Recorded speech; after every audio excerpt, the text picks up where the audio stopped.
guys, it's April, and it is actually April. This is one of the few times of the video timeline in which that statement means two different things. That means I need to give you guys my March wrap-up. Yay!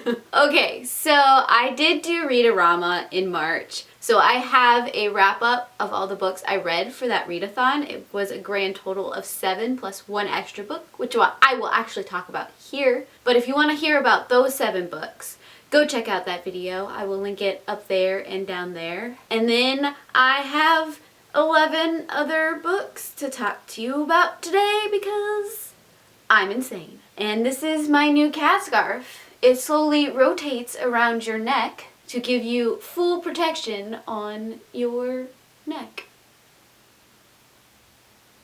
The first book I picked up in March was Between the Lines by Jodi Picoult. This is the story of Delilah, who is just an avid reader. She loves getting lost in stories.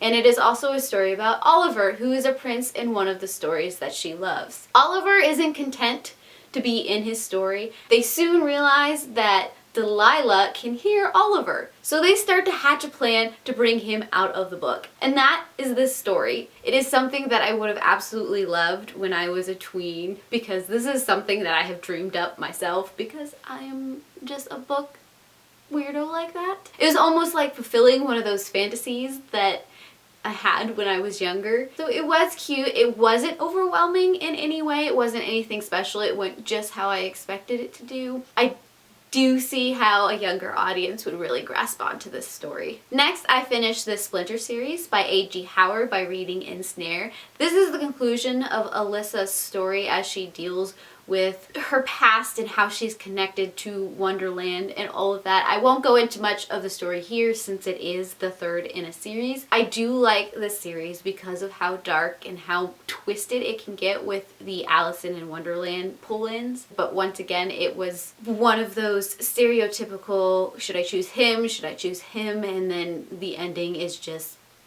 well, let's just make everyone happy kind of things. You know. Next, I picked up Emperor's Soul by Brandon Sanderson. This is actually a bind-up of Emperor's Soul and Legion, but I read Emperor's Soul first because I just like to do things differently.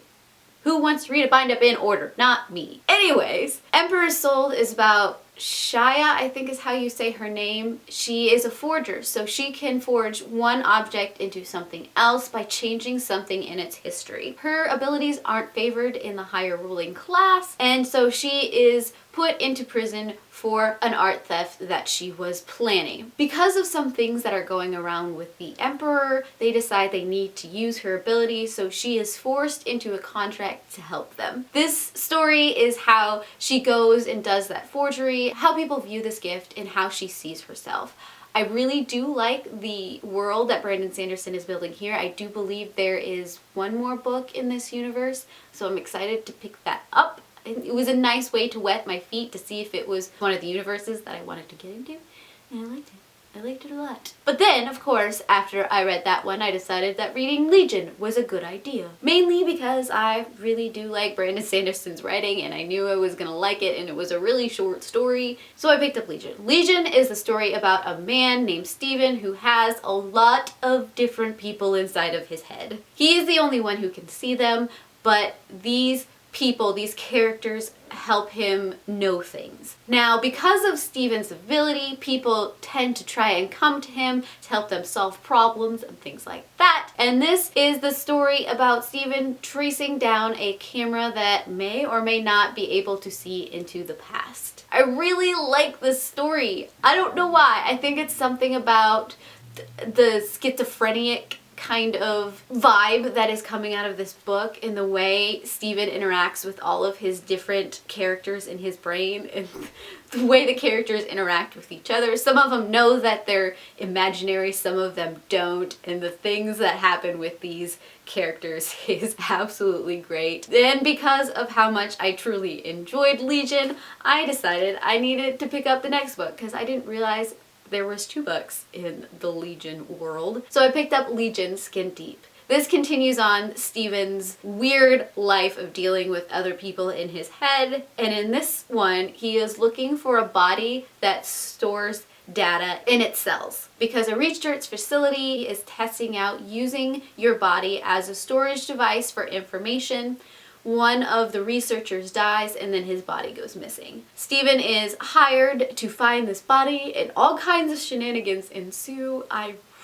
really hope there is more in this series because I like it so much. It's just so weird and off the wall. The way that Steven interacts with real life people and the way Steven interacts with his imaginary characters is just absolutely great. You have to wonder what he looks like to other people, and it's something that plays with your mind, and it's weird and it's quirky and it's dark at times, but I like it. I also picked up Wires and Nerves by Marissa Meyer again because I had to, and because there was an event that was going to be happening in which I needed to refresh myself on this story, and so I did, and I enjoyed it just as much as I did the first time. Now I have a review over this book, so I will link that for you to go and check that out, but just seeing the extension of the Lunar Chronicles series and what is happening after the battle and just getting to know Aiko more, it's just amazing. It's just amazing. I really, really, really, really, really can't wait for the next one.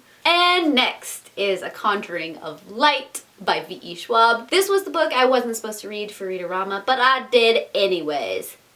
Oopsie. So I wasn't supposed to read this for Read-A-Rama. It wasn't one of the books that would have helped me reach any kind of the reading goals, and unfortunately it just kept on calling to me, and so I read it anyways. But I still accomplished all of the things that I was supposed to do for Read-A-Rama, even though I snuck this little chunker of a book in there. Yeah, that week was kind of crazy for me. A lot crazy. This is the third book in the Shades of Magic series. It's the continuation of Kel and Lila and all of their journey to defeat the darkness.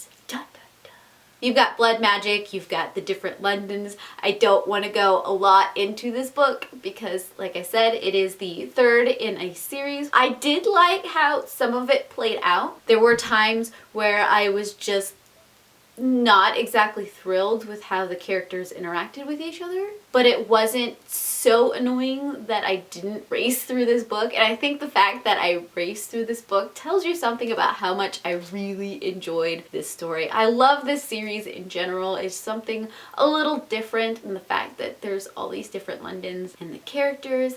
If you haven't picked up this series yet, I highly recommend that you do because, yes, you just should. I then picked up Leadership BS by Jeffrey Peffer. I think that's how you say his name. There's a lot of F's there. This is almost an essay over the status of leadership right now and how a lot of leadership is about lying at the right time, at the right people, and just making it up as you go along and pretending like you know what you're doing and all kinds of craziness, and how bad leadership can happen because there is no standard for leadership or a standard way to become a leader or standard things that you're looking for in a leader. A lot of the stuff that he was mentioning I do see at work. It was hard to stomach at times because I'm like, oh, yeah, that's probably why that's failing right now.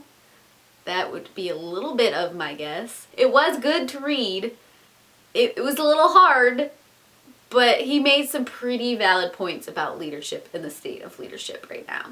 Then I picked up Ghostland, An American History and Haunted Places. I so much love this book. This is one of those books I'm gonna have to pick up and put in my library because it takes some of the most talked about, some of the most romanticized places and ghost stories, and it just breaks them apart and looks at the history of what could have created these stories and these legends and these myths and ghost stories and why they are so relevant to us and why we grasp onto them so much. So they take the places like the Winchester Mansion and they explain what the story is and what the different versions are, and then it goes into the history of what things were probably really like if you actually dig into the stories rather than just taking the stories at face value. I loved it. I loved it so much. This is part of the reason why I love ghost stories and haunted places, is because even though the ghost stories and that kind of thing may not be true, there is a history behind it